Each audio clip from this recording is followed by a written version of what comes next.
শাড়ি তোমাদের কার কার বেশি পছন্দের? আমার তো অনেক পছন্দের। আজকে তোমাদের সাথে আবারও শেয়ার করতে চলে এলাম একটি পার্সেল। এটা না আমার গ্যালারিতে একদম ভিডিওটি রয়ে গেছিলো।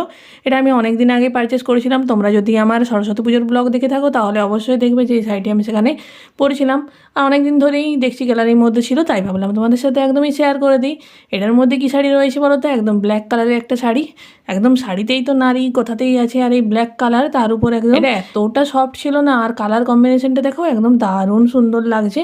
আমার তো প্রচণ্ড পছন্দ হয়েছিল। এটা আমি কোথা থেকে কিনেছি তোমরা কি কেউ জানতে চাও? তাহলে অবশ্যই কিন্তু আমায় কমেন্ট করে জানিও, আমি লিঙ্ক তোমাদেরকে দিয়ে দেবো। এই শাড়িটি এতটাই আমার ভালো লেগেছিলো আর এতটাই সফট, এতটাই নরম, এটা পরলে না সকালের টাইমে তো একদমই পারফেক্ট। আর ব্ল্যাক কালারের প্রতি আমার তো আলাদাই একটা ভালোবাসা রয়েছে। কারা কারা ব্ল্যাক লাভার রয়েছে অবশ্যই কিন্তু কমেন্ট করে দিও। শাড়িটি আমাদের কেমন লাগলো? এটার প্রাইস না একদম 500 টাকার মধ্যেই নিয়েছিল। আর সেদিন আমি কীরকম লুক করেছিলাম ফটো শেয়ার করলাম। ভালো লাগলে অবশ্যই কিন্তু সাবস্ক্রাইব করো। Thanks for watching, bye bye.